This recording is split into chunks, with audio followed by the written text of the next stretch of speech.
أعوذ بالله من الشيطان الرجيم. We seek refuge in God from Satan. He's after us. We are his main targets.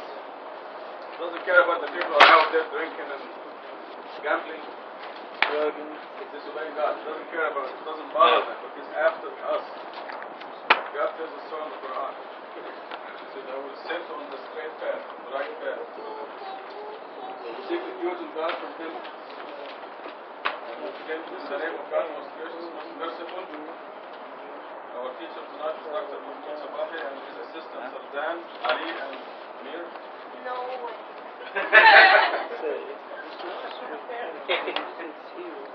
And we started with Surah 97. No, sorry. 95. Okay, I was just checking. I was just checking. Your assistants are on the wall.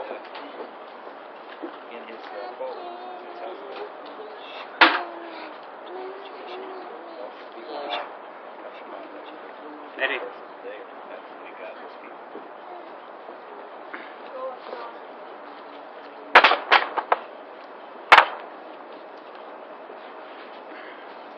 أعوذ بالله من الشيطان الرجيم. بسم الله الرحمن الرحيم. In the name of God, the most gracious, the most merciful. The surahs that we are covering tonight are, we start with 95, the fig or a team.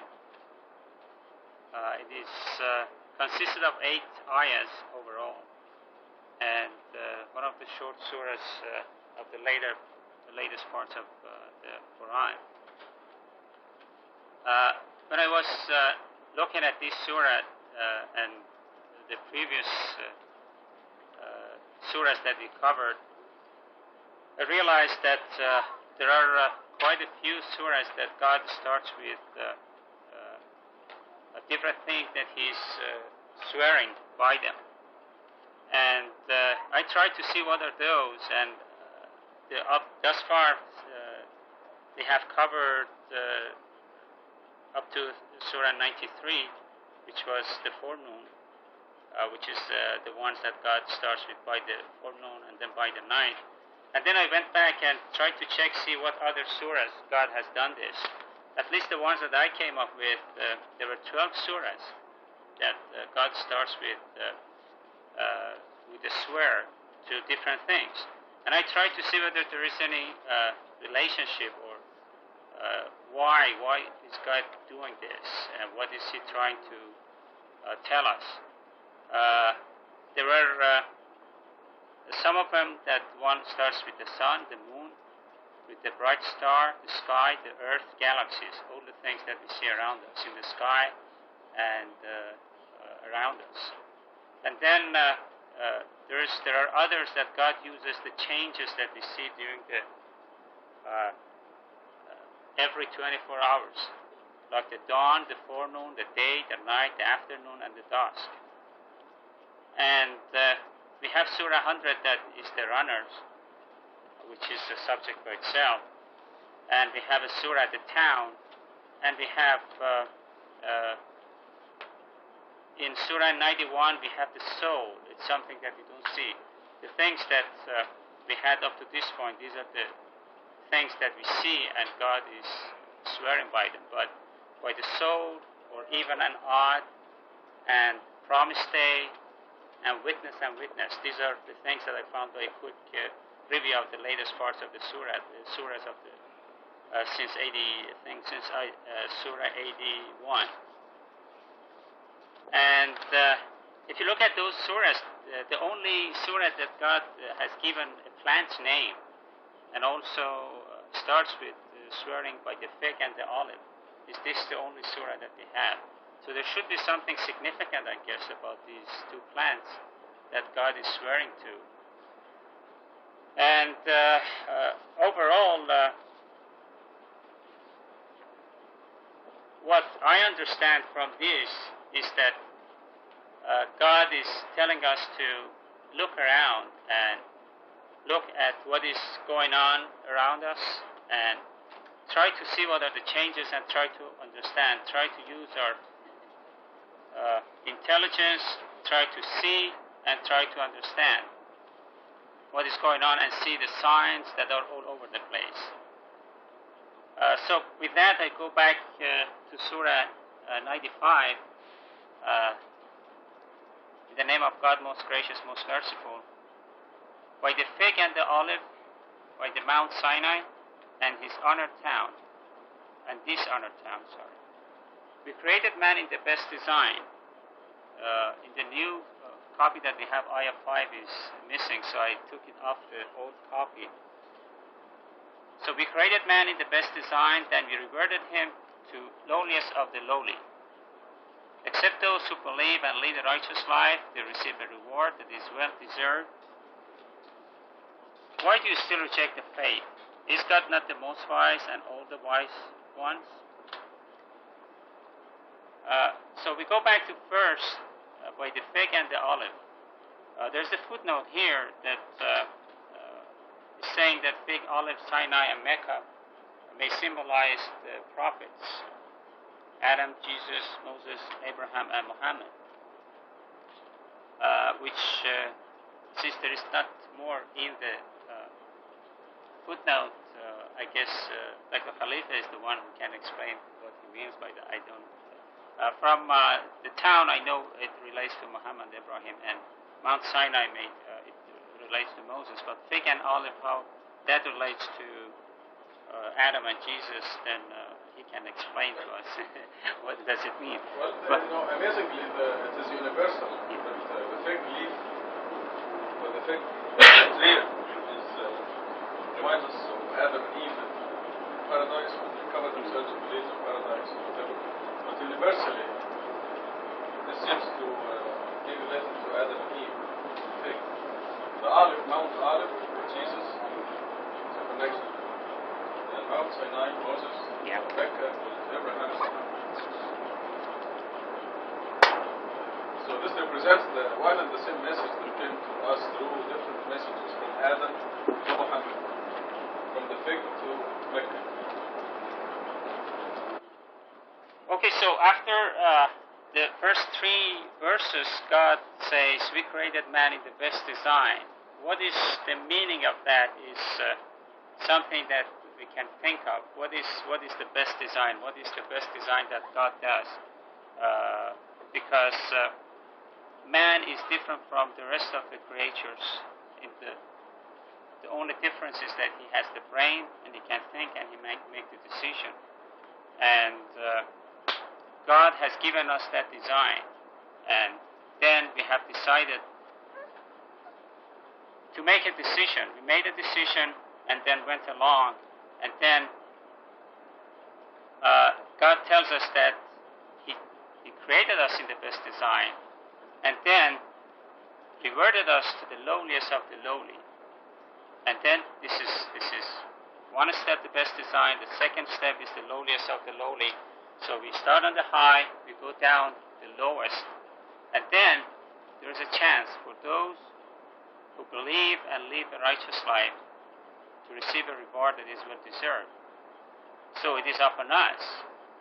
God is giving us the chance to change ourselves from the lowliest of the lowly to go to do something that we can get out of that lowliest of lowly and go to a place that is better than lowliest of the lowly. Ask my senior assistant, Hamid, to talk about fig and olive, I guess, that he's prepared to tell us what is the significance of these plants that,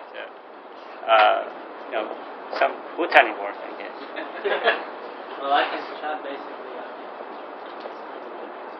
I just have a few other information that might not be as relevant, but it's just information regarding the plants themselves. One of the things that's most common said here is figs and olives they're very common in almost every part of the world, and everybody's very familiar with them. And they're both very good source of nutrition, especially figs. Very high concentration of sugar, calcium, and especially in parts of the world like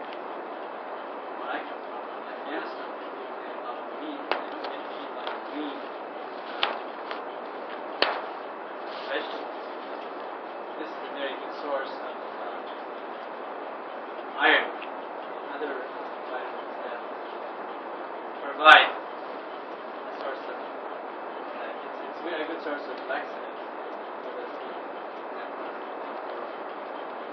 Especially all of us are all. So you try to live like this and all the way to stop it, it's death in your life. I thought about it. We have a factory here, they're the sweetest pigs in the world. Right. We walked by and saw the fruits, and you read his thoughts. You touch those. I tried. Every time I passed by, I saw the stadium right there. I had guards with them.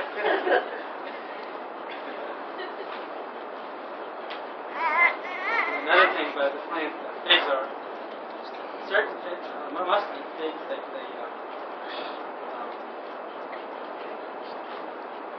you get figs from this tree 2 times in the year, twice a year, and olives every other year.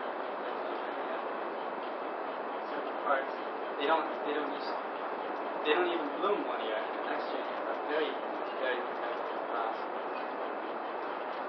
Basically about it. Olives are when pollinated. They were pollinated by a certain bug that they created within the tree. Does everybody know that the olive oil actually reduces your cholesterol? Because Unlike many other fats, all other fats increase your cholesterol. Olive oil actually reduces your cholesterol. olive oil contains a lot of the oil in the olive oil is not pure oil. It's not a molecule, and it's not lipid molecules, not fatty acids by themselves. They're diluted with other chemicals. Use them. They don't produce cholesterol.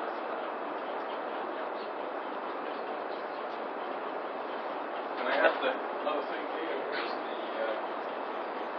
Dr. Sabahi's excellent explanation that I think touched on the spiritual design, best design. But I just want to mention the physical design as well of the human being, which we tend to take for granted. For example, here is a 44-ounce thirst buster right here. I will try to pick it up with 4 fingers. So God designed so I have a thumb. So if I design it with just 4 fingers, watch me pick it up, right? How will you pick it up without this? So this is the physical design that God did. No way. There. That's very awkward, isn't it? It's very difficult. We take it for granted that it go like this. This thumb. Also, we took for granted that you walk on one leg. Did you know that? Huh? At any given moment, you're walking on one leg. Now, if you design something, you will not design it to walk on one leg. You're always on one leg. You don't realize that, but there's some little fluid in your ears that gives you balance. And if it's messed up, you can't walk. You don't think of that. We take it for granted. That you're always on one leg. When you're walking, you're always on one. And normally, if you think about it, when you design something yourself, you're not doing something to go on one leg. But this is the perfect design that God made for the human being. Yeah? Well, actually, I was going to say that. I should have stopped him. Sorry about that. You can touch something else. He took it out of my words. The two kidneys. Let me see what they say about that. Well, actually, when I look at this verse, I think about us being in our souls before we came here, and then He created the best possible way that we would come back to this life. He created us, like He said, fingers and things like that. Our soul, I don't know if this is true. It will be this. Basically, it's low. It's lower than what it was before we came here. We started from the ground, It's up to us to make it grow in this life. Like in line 6, except those who believe and were righteous, they enjoy a well-deserved recompense. So you have this kid, okay, and his soul is so pure, but he's starting. It's up to us while we grow to feed our soul by praying, by following the amendments, things like that, and we start growing and growing. And if we don't do that, people might, how can I say, sometimes people may think that they have a good life. Like some of the people, they think that because they're getting money, they have the best. Like for example, some movie stars, they will have money, cars, everything. Their souls don't have anything. You don't know if they have a really good life or not. It's up to us to actually make it grow. But everybody starts from the bottom, so nobody can say, well, he had an advantage. No. Everybody kind of went up, and I mean, it's just when a person actually believes in God, that he sees that there's only one God. Some people might be pushing to some other direction, but for some reason, I always see everybody being always before they even turn to that path. I always see everybody stopping in that path where everybody meets, and not being able to see the right path from the wrong path, and just walking to the wrong one. I don't know. For some reason, I just feel everybody, kind of went equal into a point, and they just kind of went their way, and they didn't find the right path. So I feel that it's up to us to actually do it.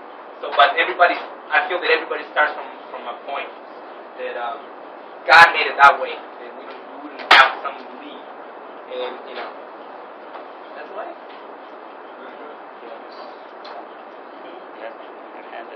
Oh, yeah. Comment. Sister. You was mentioning about man is the only one who has the brain, I guess, to think or make decision or the freedom of choice. I guess that's what you were indicating, that other animals, they didn't have a brain. They had a brain, but they didn't have a decision, the capacity what to think.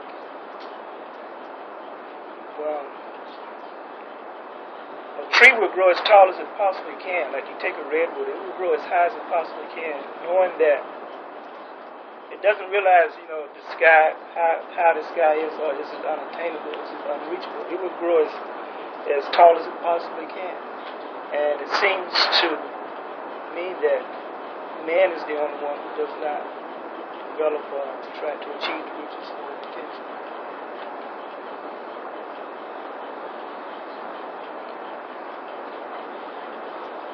About something about the olive, the fig tree. The fig you harvest twice a year. How can that be possible? I learned much about irrigation. Those kind of trees, it's not like water irrigation like vegetables that you water every day. You harvest so many times a year. Those trees kind of, this part of my culture back home in Berber side of the country. It's a big festival every summer, not during. Like you harvest in summer, they lose their leaves in the fall and the winter, then they bloom in the spring and they harvest again in summer. How can you do it twice a year? Must be a organic variety. No, most fig trees do that. But one of the crops is not edible. It's just a readiness for the next one. Some people do eat them. Oh, okay. So they pick them green. They pickle them or eat them fresh. Some people just pick them. Yeah. But It's only one crop a year. it dries out. So the next crop grows from the base of that one. That's what makes it. The second crop there. It pollinates itself. It creates, when it dries out, it creates a bug, and the bug carries it to the male, and it pollinates itself inside it. It grows to the big. That with the olives, because as far as my understanding, the olives they harvest every year, every other year. They have got something called alternate bearing. The crop is very heavy one year, very light the next year. So this actually happens in citrus also, but you don't notice it. So you keep harvesting from different trees. This individual trees will do that. One tree will be heavy, the next one will be light, and then they alternate the next year. So he's getting into botanical particulars. I don't know about that's what I've read, what I studied. That's what happens. Of course, today with genetic engineering, they can make all this that look like the size of a pear. They can make it all kinds of ways. Avian trees are not standard. I took the word out of my mouth. Avian trees are weird. Yes. I didn't say all of them. I'm sorry. I didn't generalize it. I said in certain places. Yeah, I understand. What I'm saying is, this kind of trees, it's not like water irrigated every day like vegetables, tomatoes and lettuce and all that. Those things, they get water, Almost wild. Yeah. Yeah. It's like they're growing wild. She has a question. Yeah. Verse 5, is that about this life, about particular souls decided in the hereafter?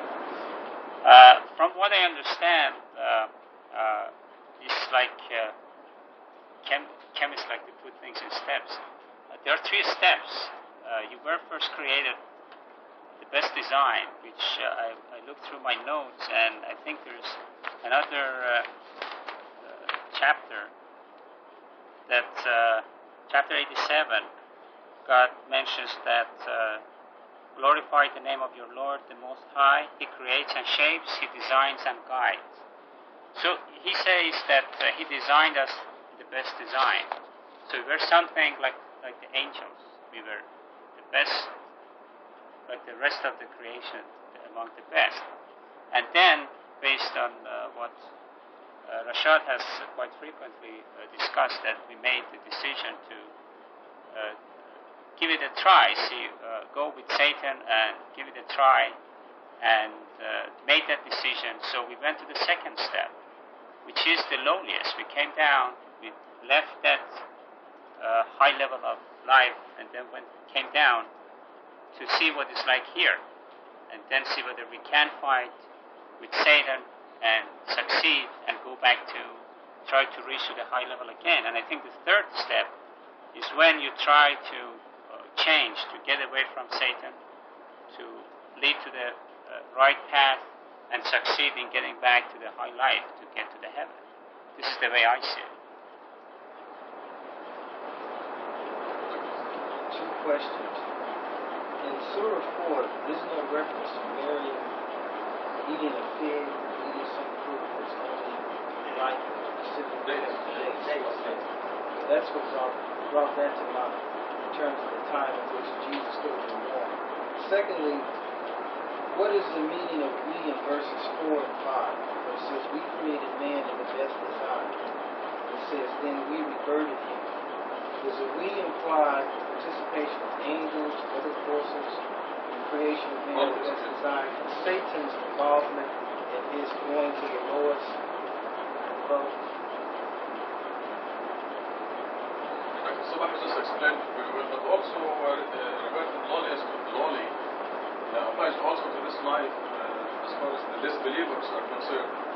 Read Surah 6, God says they're worse than animals. The disbelievers and idol worshippers are worse than animals. Because they made a stupid decision not to appreciate God. Intentional drop in verse 5 was not intentional. God will fix it. It's a deep fault. You have to blame somebody. We will fix it. We'll have it stickers. I thought it was just for this copy here. Yeah, no, this is actually, I'm glad you brought this up. It's a lesson from God to teach us that the Quran is not the ink and the paper. It's not the physical book. We have a verse number 5 in Arabic drop out, surah number 2, and verse number 5 in English in this surah drop out. So we have 2 verses that dropped out by mistake. One Arabic number 5, one English number 5, and the 2 false verses we removed. We have mathematical proof that verse 5 in Arabic, verse 5 in English, the other ones that dropped out, belong in the Quran, but they have no evidence that the two false verses belong in the Quran. Are you following me? See, there's the evidence on the wall there. On this long number, 12,692 numbers. They include every verse in the Quran, but not the two false verses. And that number is divisible by 19. If you include the two false verses, the whole thing collapses. You don't have anything. As it is, we have a fantastic miracle now. So God is telling us that remember that we are living in an age of books. See, this is probably a very primitive thing. That 100 years from now, they will laugh at us. They'll show movies of people looking at a book like this. Because 100 years from now, there will probably no books. So this is not the Quran. It's not the ink in the paper. When the Prophet Muhammad went to the highest heaven to receive the Quran, God didn't give him a book. Here is a book, Quran. The Quran is in the heart. And obviously God is making the point that because they say that also cannot enter this book, so how come the Quran has the two verses printed in it? They forget that the Quran is written in many different ways. And a lot of people Orientalists printed it with surahs mixed up and rearranged the verses. They added things and dropped things, but this doesn't mean that God did not preserve the Quran, because the Quran is not this physical book. And we're having this demonstration with the new translation. So we will add the verses after we receive the book. We'll add these two verses that dropped now by mistake. Also, we write the Quran in the computer electronically. So what is that? So the Quran is in the heart. We know exactly every letter that belongs in the Quran, and if anything strange is added to it, we know that too. If anything drops out, we know that. And this is obviously God's will to teach us this lesson. The ink and the paper is not the Quran. Back to Dr. Sabahi. Okay, one more comment before I go to Surah 96. I think plants are overall one of the most amazing chemical factories that exist on the earth. For a while, I was before coming to US, I was involved in research on plants and drugs that are derived from plants. And as a chemist, I was amazed to see how complex these molecules are that you can take from a plant.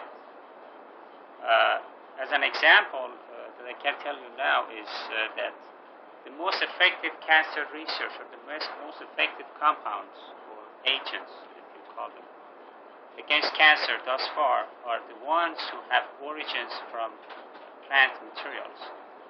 And China is one of the leading countries in that respect because they invest a lot in natural products research.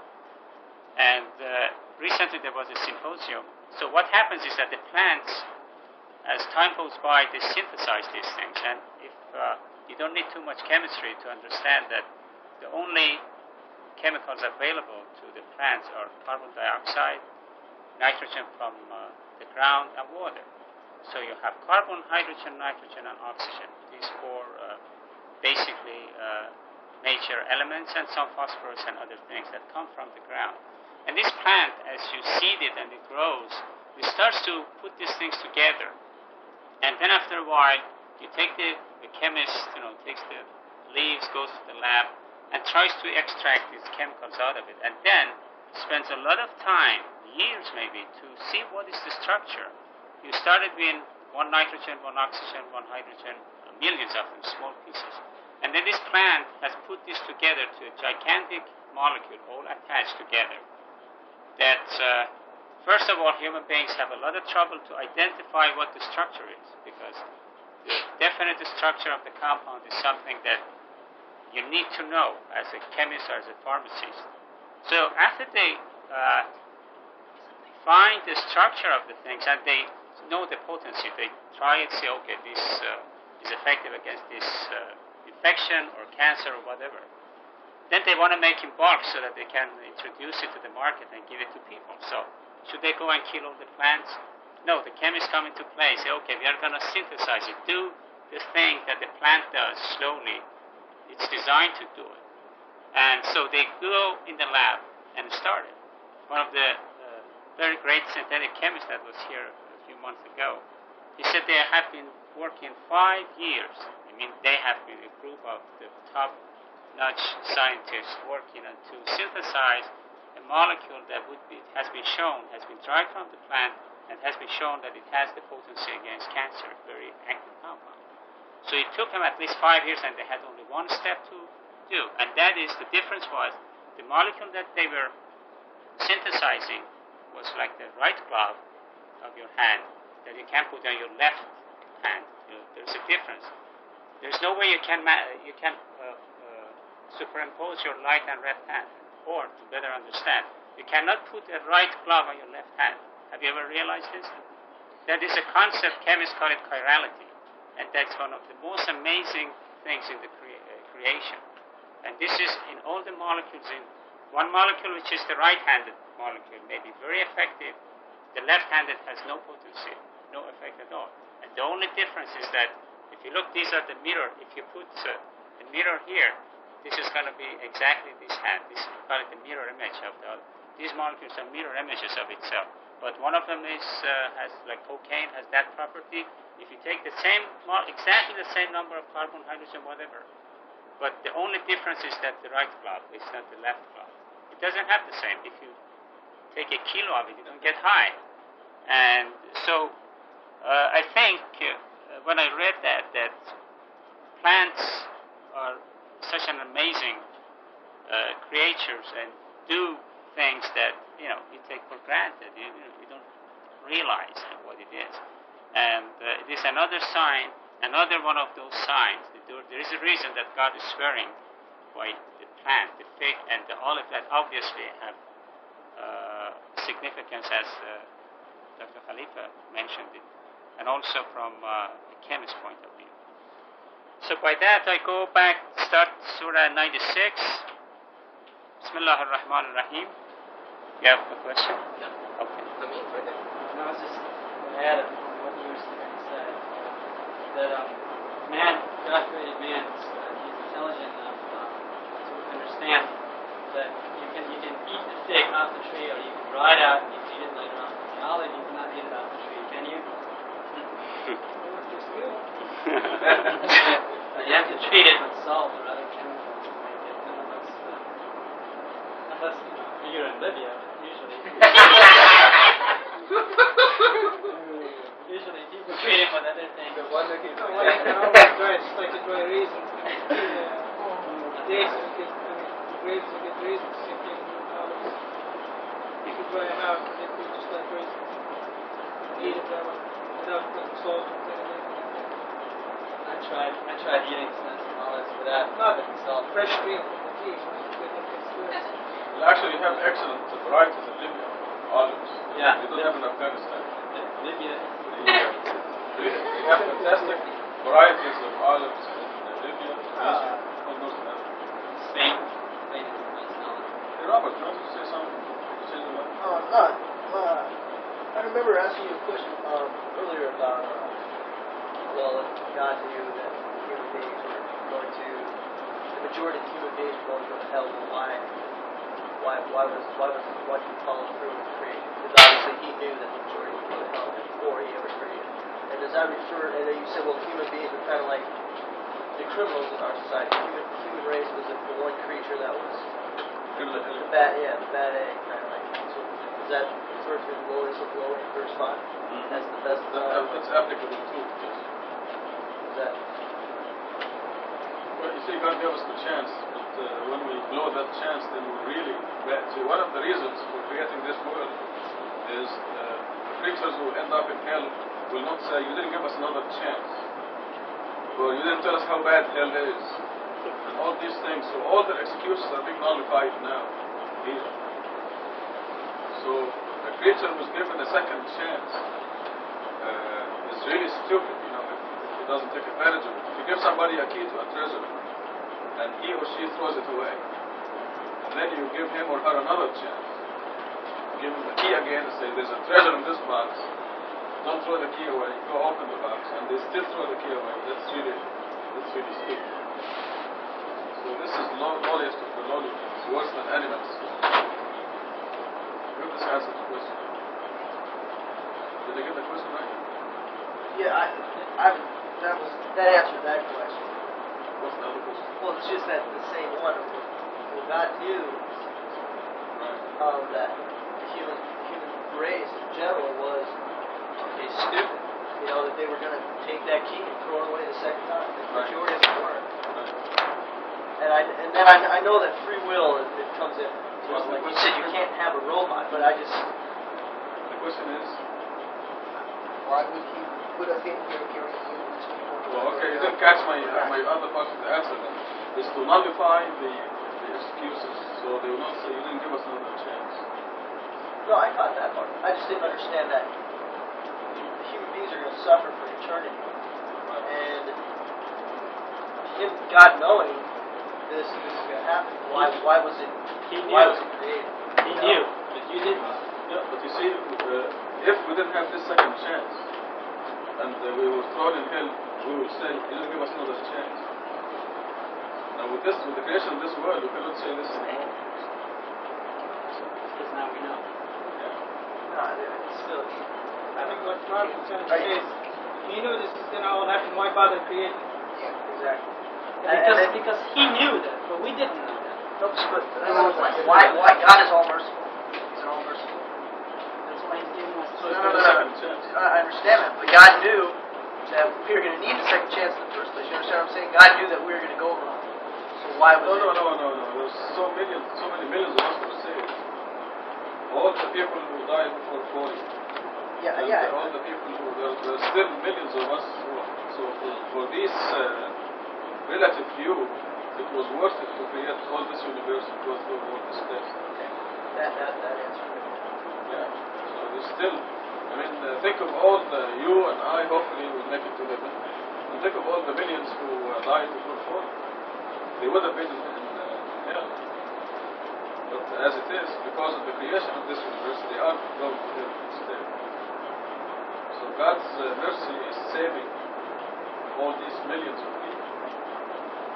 But the answer was that it's worth it for the few to receive. They're not really few. If you think of it, if you ask Mahmoud Habib, he'll tell you the majority of Somalis are going to heaven. Because they all died before 40. The dictator is killing them before they get to 40. And this is a blessing.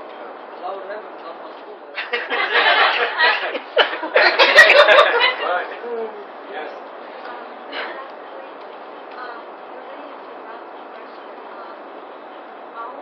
Everybody has a reason, a purpose for being here. Like, each one of us has, I can't explain it, but in our daily life, we do something or meet someone. We're here to make our souls grow, we want our souls to go right. And even a bad person may intervene in our life, they supposed to, because that might help us, but everyone has a purpose. In their own circumstances, yes. For being here. It's just that God created this. If we didn't come here, we couldn't grow anymore. We couldn't, God willing, if I'm the Lord, when I'm thankful, but by His mercy, we are here in order to, And by His mercy, millions of us are being saved. So we would have otherwise gone to hell. So this seems to satisfy Robert. Is that a good enough reason? That wasn't the answer to the question. The one earlier was, though. I was satisfied with the answer. I have a question. When we were You can't ask questions. You have to answer questions. I mean, when we were, everybody was over there before we came here. Did everybody actually said, when God asked us, and we had in our little corner there, He asked us, do do you believe in me or not? Did everybody say no or yes, or everybody say yes, and he knew that they were not actually not satisfied with him? Well, we said we'd like to see a demonstration. Maybe Satan can do it. Oh, that's what That's what we some said. people say? Let me try to make an analogy with this situation. Let's say that God is on planet Mars. We were all up there. This is a whole galaxy, a whole planet, and we made a mistake. And it's exactly what we did. And God said, okay, you guys, you're criminals, you made a mistake. I'm not going to send you to hell. I'm going to give you guys another chance. He put us all on a starship, send us out here, beamed us on planet Earth. He goes, okay, I'm going to give you this body for all of you, this number of years, and I'm going to test you guys. And after you're done with this body, you dispose this body, then you come back to me, and I'll look at what you've done. So those who redeem themselves will come back and join my kingdom. And those who don't want to can go and join the boss. Amazing. Would there be all concept we use so we can discuss all the time that the human being created to expose Satan is still valid or not? What's this again? The human being was created to expose Satan. No. Is it valid anymore? There's It's not not. valid. It was a good step. It was a good step. God teaches us steps. Okay, I guess I have to stop at this point and go to the next surah, Surah 96. Muhammad was going to this cave for praying, and whatever reason he was going there, and what is happening in this surah, which is the first 5 verses which were revealed to him, were the first verses that from the Quran that was revealed to Muhammad. So the story is that he one day he was in the cave, and he heard the voice that told him to read, which is the beginning of the surah. And he panicked, and he thought that he's hallucinating and things like that. And then he heard the order again, read. And the story is that he said, I can't read. How can I read? And then Gabriel told him, read in the name of your Lord who created. So that's the story that I read, and although I have heard it before, more or less the same, I don't know how true it is. It's not true. But this is the story that I read in the book, that this is the way it happened to Muhammad, that Gabriel told him to read, and he said, I can't read. And he said, okay, read. Then I'll go to the surah now. In the name of God, most gracious, most merciful. Read in the name of your Lord who created. He created man from an embryo. Read, and your Lord, more exalted, teaches by means of the pen. He teaches man what he never knew. Indeed, the human transgresses when he becomes rich. Your Lord is the ultimate destiny. 9. Have you seen the one who enjoins others from praying? Is it not better for him to follow the guidance or advocate righteousness? 13. If he disbelieves and turns away, does he not realize that God sees? 15. Indeed, unless he refrains, we will take him by the forelock, the forelock that is disbelieving and sinful. Let him then call on his helpers. We will call the guardians of hell. We shall not obey him. We shall fall prostrate and draw near. The first 5 verses, which are the first revelations, and as you see in the footnote, the code number 19 is all over those 5 verses, and also the whole surah, which is consisted of 19 surahs overall. And it is a miracle in itself.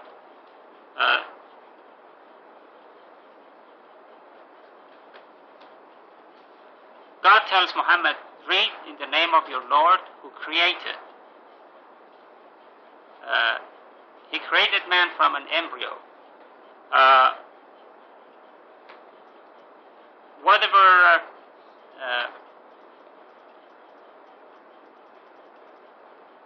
this is embryo, which is the translated word for Alak, people have used this in different ways. The way everyone to his own understanding of maybe the universe, the biology, or whatever it was, or whatever help he got from God in understanding Quran, they have defined it or interpreted it in different ways. But what is clear here, God is saying that read, and read in the name of the one who created you and the whole universe. And he created man from an embryo, which I thought a lot about it. What does that really mean, the embryo? Is that really the physical meaning of the formation of the embryo in an animal, human beings or any animal, that leads to creation of a human being or a new being, or it does refer to anything else? I couldn't come up with anything else unless we get something else from Reşat Halife.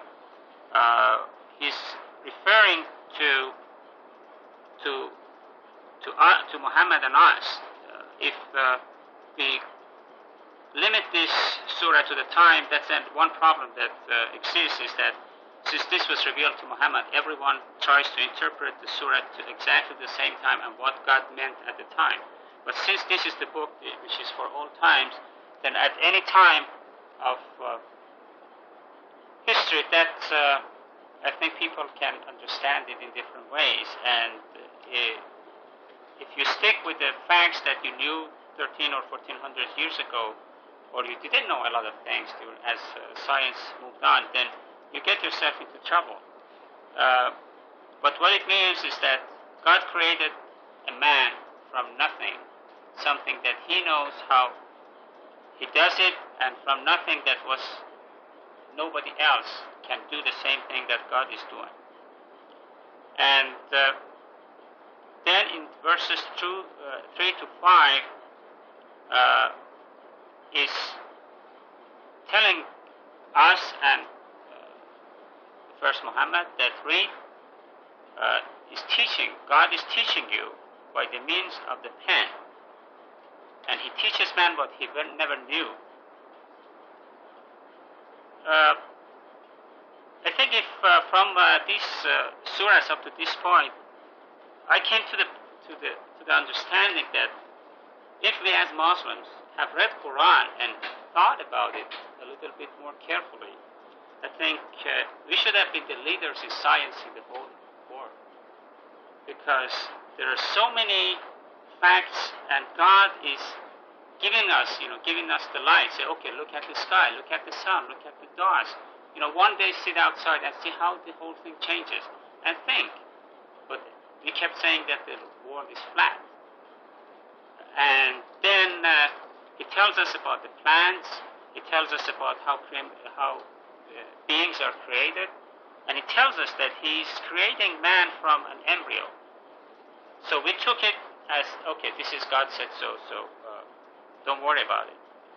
And then says, read, and your Lord more exalted, he teaches man what he never knew. So if you don't read, that's what I tell Ali all the time, read your books, do your homework. If you don't read, you never know what's going on. But it is true that a very simple explanation or understanding of the ayahs that I have is that you start reading, God is going to help you and teach you. And also, God teaches by means of pen. It has some other, some other thing in it, that people who are dealing with pen have a very great responsibility, because those are the people who can have a great effect on a lot of people who read. So you can't write something that you can mislead. You can't write something that you can lead people. And I have seen that very clearly in the after revolution, or before revolution, but as far as religion is concerned, after revolution, our country, and a simple thing, a simple one sentence or one paragraph, how that simple one written document can change the whole nation, change the whole, affect the whole, the life of the world. And that is another indication that God is teaching you by the means of the pen, and He teaches you what you never knew, but you have to be a little bit willing to put in a little bit hard work to work on it, and then God helps you. And I think I'll stop at these first 5 verses and let. Oh, he's so willing to go, so he didn't. Okay, go. Look at this. The embryo. I don't know if the other translation was a clock. I think it was. I look at it, those 5 ones, and the whole thing is the embryo, the start. We were just a clot, an embryo, and we started from that. Look at that. He says that read in the name of your Lord who created. He's telling us that He created us. He created man from an embryo, from something. That's when we started. Read, and your Lord won't insult it. Okay, indeed, He teaches by the means of the pen. Like those 5, actually, the way I look at it is the Quran. That we will start learning from God, from actually reading. That's the first step that we take. The first time I actually came here, before I came here, my brother gave me a Quran. And I said, Hamid's apartment needs to be there. And my brother came here, and I was over there waiting for him. And I sat on the couch, and I started reading it. I felt like after that, I felt like myself, I was an embryo. I'm just something that I'm just starting. I started reading it, and I started seeing things that I never saw. That I always asked when I used to go to Catholic school, and I used to ask questions, they never actually answered. And there, they were there. So, I just felt like I was being born. Like I was being created right and then. For some reason, I just feel that those 5 will be for the Quran. A person needs to read. When a person reads it, and God wants him to be a believer, He will create him right and then into a believer. He's no longer a normal person. I was no longer a normal person. I feel like I'm something, that I'm here because of something. And I just feel that, it's the Quran of what he teaches us by the means of the pen. I don't know if 20 years from now that will be, go be the same thing. That, they can punch it in a computer and it will be in the computer. Right now, everything is written down. And back then, it was written down too. I don't know, it was before. So I think that's what it means, what the Quran said. The one reads it, and one is born right then. That's what I have. Okay, inshallah. Let me ask you a question. Alak. Isn't it closer to the meaning of the clock and embryo? Because when you say the embryo, I think that you're definitely jumping ahead about 5 stages. Because the very first thing is like a law, or a rule, and that's a clock. I don't know if you remember. First thing is a zygote, David. Okay, well, a zygote is still way before an embryo. Right. So, The zygote is an embryo also. no, I'm not sure, because When you it have, says He created man from an embryo. Way up. An embryo is way out. Like Dr. Sabahi, according to the Arabic here, what would Allah basically? I don't know Arabic, but I looked up the meanings of Alak. I think one of them is cloth. And it's not cloth, that's not an accurate word. The literal word means something that is hanging. Something that is stuck and hanging. suspend.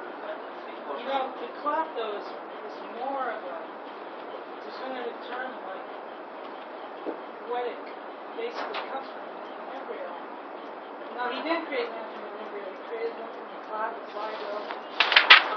I met Dr. Bukai. Dr. Bukai? The Bible, Science, and the Quran. very angry at the word clot. Clot is a piece of blood that is That's like exactly jelly, what and it is. that is not what the human embryo is. And he was really angry. No, sir, I'm going to have to So disagree I on never that. used clot again. Because that was his own personal opinion, but that's what we were. That's what we are. Just a clot. Literally.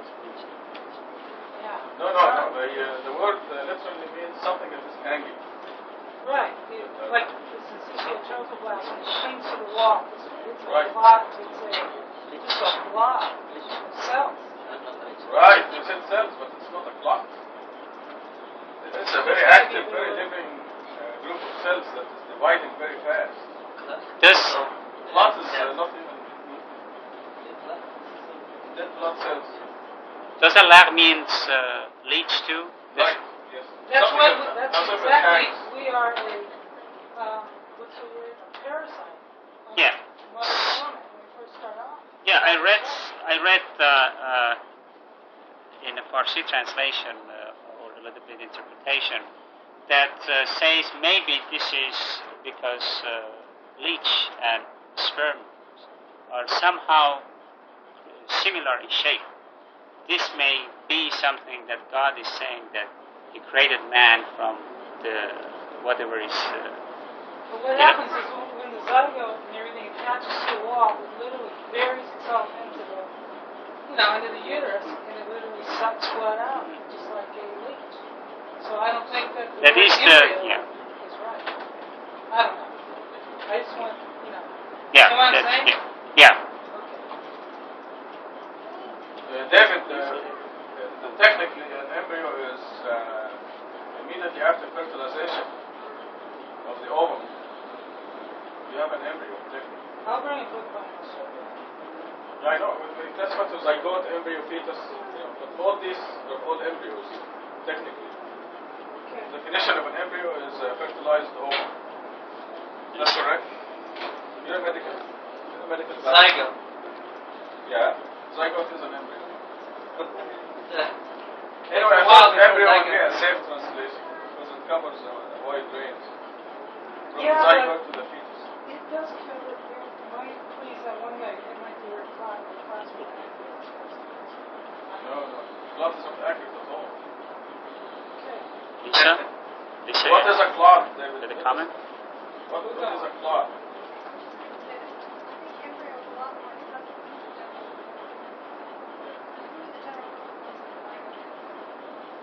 I'm not saying use the word zygote.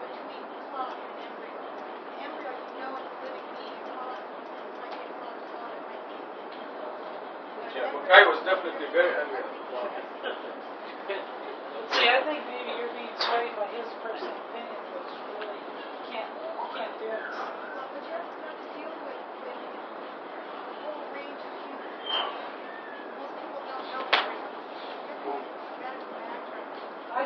For me, for the layman, I think clot would be easier to understand because that's basically, that really to me gives more of a greatness to God.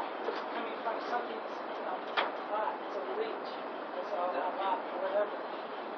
But you see, David, there are two things against the word clot. The first thing is clot is a dead object. Second is clot is not what the Arabic word is. Yeah. Not what the Arabic word says. My first translation, I was influenced by the general opinion. I didn't think about it. I thought clot would be accurate, but it was not. Okay. 7 years later, it's not accurate. Let's go back to Dr. Sabahi. Thank you, pardon. I think Ed, he gave a very good, Dan gave a very good. No, see, let me point out something about what he says. How come everybody's arguing about one word, one sentence? How come they don't look at the whole picture? Like the whole sentence. Everybody's always arguing about the translation, one word. One word doesn't mean anything. It's the whole picture that is given. Then why was there a need to make a second one of these? Well, because it's in the translation of the better way. But if you Right. look clot That's how or embryo, the way I look at it, even though if it's the same, I mean, it would be clot or embryo, I look at it the start, I'm something that looking we were at the there. big picture. The whole picture is a I'm collection looking of at the words. big picture, but I'm also looking at, if I see something or you see something that you think doesn't really fit, Yeah. then I think we should express it. You know what I mean? Because otherwise, why even do the it's over. The Yeah. change of the Because I look at the translation. big picture, and I look at this, and I don't need anything more than just this right now. You know, when this comes out, that'll be great. But this is a big picture. I know that. The change of translation reflects the growth of the translator. Yeah. The new translation now would be different from the one that we're going to get.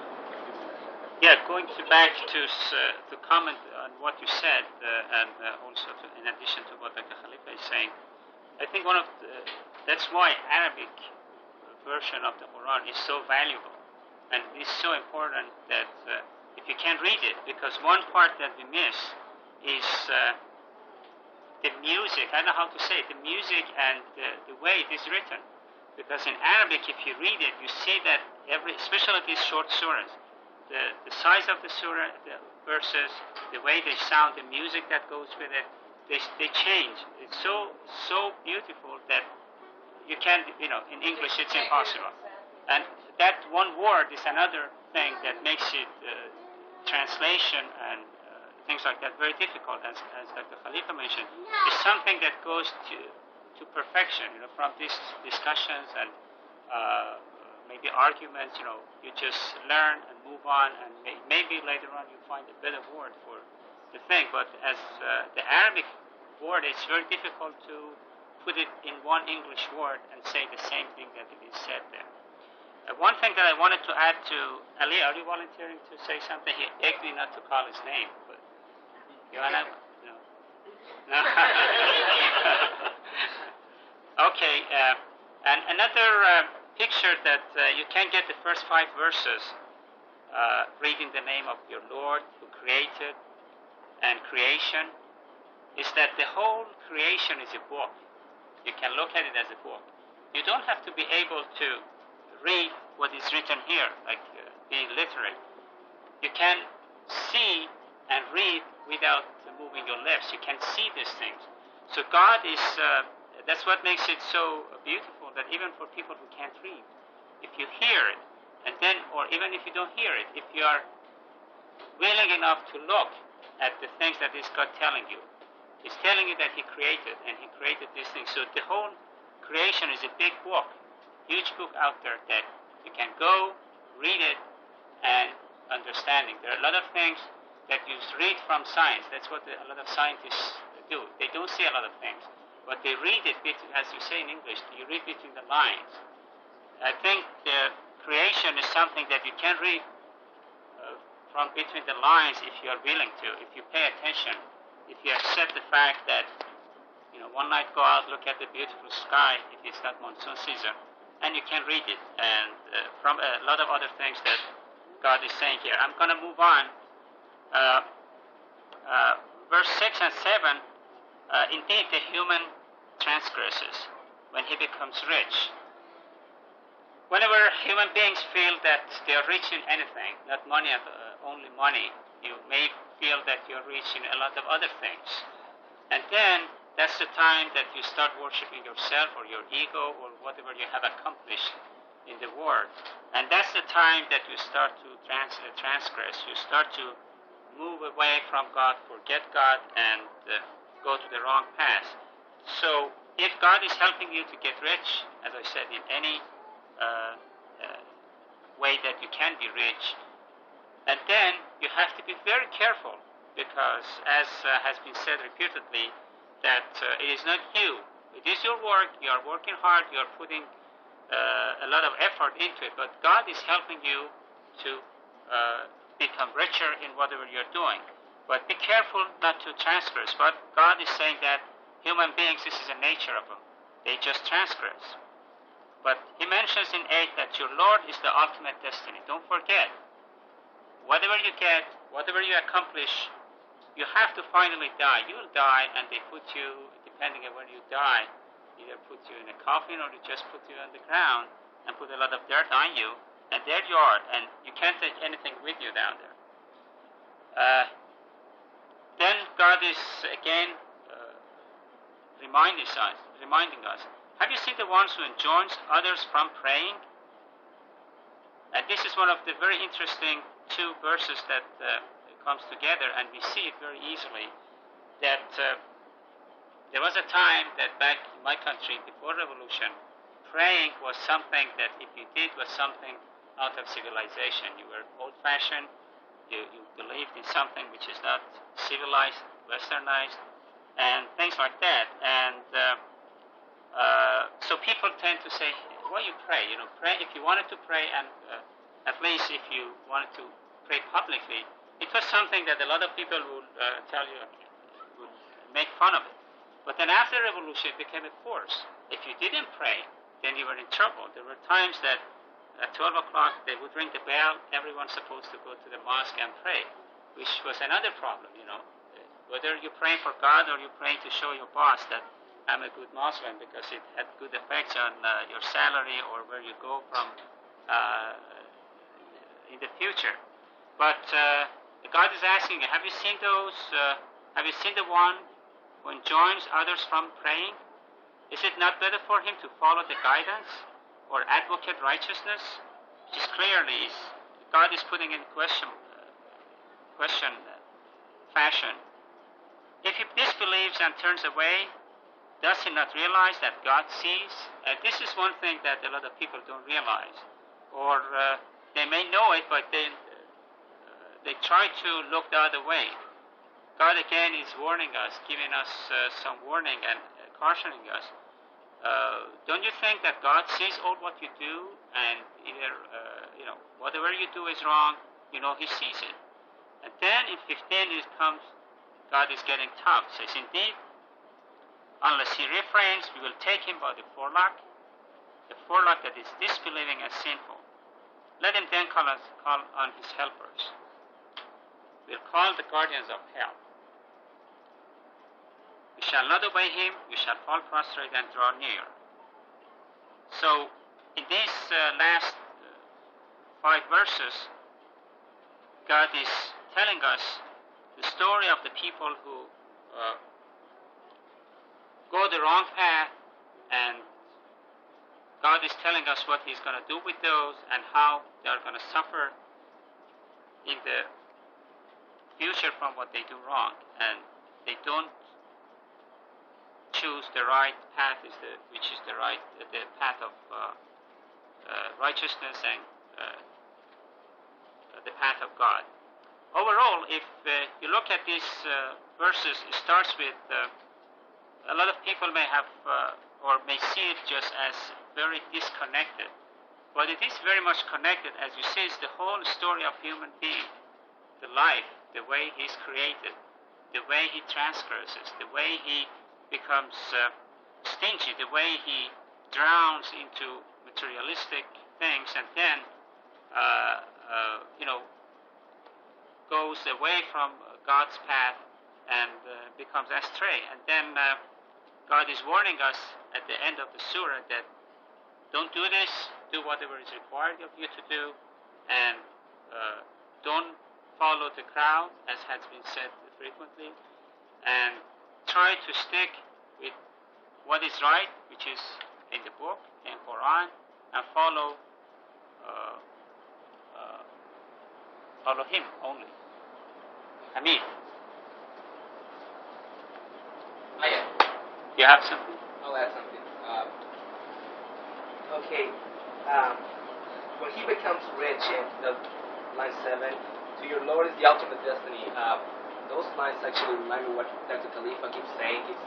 So when you wake up every morning and after the day comes by, you actually think, what was the first thing, the thing that you most thought about during the day? If it is yourself, for some reason, humans tend to always look at themselves. When I came today, I missed work. Somebody's working for me right now. And they say, how come you come late from your breaks? How come you're always praying? How come you don't work and get money? That's much better for you. I said, well, you think that would be much better for yourself because you don't know what you're saying. But I think for me to be there and praying, it would be much better for me. They always look at always the money themselves, always buying nice cars, buying nice clothes, even though they don't even know that they're like the poorest people in the world. People actually see that. And plus, when they see other people praying and things like that, they make fun of it. some people they feel that they're more inferior. Right now, for some reason, church, even though people might say it, it's like going down. The new generation always looks at church as praying. I'm not going to get anywhere with it. They go and try to, go to college and try to become lawyers, and they never want to see church ever again. I mean, and right here, he's showing them that that's stupid. You have to actually do your soul. Then you because you did that, God is going to give you everything, and you're going to become whatever you want. Any other comments? We have 2 more minutes, I guess. Any other suggestions? This is a very, we didn't have enough time, but it's very important surah, and I definitely urge, I wish somebody could read it in Arabic, because it is beautiful. I know it is a privilege, people who know Arabic, because I don't know Arabic. I can read it, but I don't understand it. Doesn't matter. You are right. No, just the way. Beautiful and incomparable and extraordinarily excellent, literally very enjoyable. But God says to the believers, it doesn't make any difference. So I guess we will close tonight, and we will have a number of fatihas to read. Today is August 4th, and we finished Surah 96. Next Friday is August 11th. Inshallah, we'll finish maybe 97, 98, 99, 100, up to 105, let's say. The following Friday is August 18th, and we should finish the Quran then. And the Friday, August 25th, we have the new translation with us to start the Fatiha. So we have to plan it this way. That next week, inshallah, we finish up to Surah 105, and we have to help our teachers to do that. And the following Friday on the 18th to finish, so that we start the Fatiha with the new translation, inshallah. So our teacher next week will be Dr. Mahmoud Sabahi and his assistants, Dan. Me again? That's so good. Did a very good job, especially Dan. Inshallah. Yes.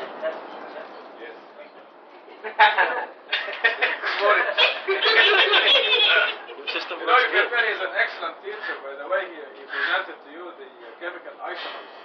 He made it so easy, the right hand glove and the left hand glove. And chemistry, we talk about the D and the L isomers of the same compound. But he made it so easy. He's a talented teacher, I can tell that. So inshallah we'll make use of his talent more often. Philip? Dr. Halife, I would like to ask that we include my wife, Evelyn, for her. Her birthday was the 31st of July. She's now traveling by herself, and by auto she has to go to Oregon to take care of some business. And if we can keep her in our hearts. Inshallah. The 21st of July. 31st was her birthday. 31st of July. That's right. You have to tell us about this activity. I know, I didn't. That's very close to your birthday. It is. Yeah. So, okay, our teacher, don't worry. Yeah, We'll just make use of talent more often. But Glory will be our teacher next week. Finish to Surah 105, and then Ahmed Rayan, inshallah, will be the following Friday to finish from 106 to 114. Inshallah. We need to read the Fatiha for EB Musi out there. Okay, when he comes to next voice here. And Catherine, she forgot that her birthday is tomorrow. Monday, yes. Catherine's birthday. And Martha is not here, so give her an absentia birthday. Her mother decided to have a party for her. This was the only time to have her, so she's not here tonight. We read Al-Fatiha for Philip and his wife, Evelyn. That may God be with them. Be with Evelyn on her travels. When read Al-Fatiha for Maryam, she wants to offer thanks to God and to her father because of blessings that she were overdue, and because of Tupac and Maryam, they're so sincere and God loves them, so He showered them with His blessing. It should be a Fatiha of thanks. So for Abi, Abib, son of Mahmoud Abib, Linda Abib, and for Catherine, Colton, birthday, for Martha's birthday, for Philip and Evelyn, for Maryam, we turn to God and for all of us, whatever your dearest wishes in your heart, you ask God and He will hear you. Al-Fatiha. بسم الله الرحمن الرحيم. الحمد لله رب العالمين.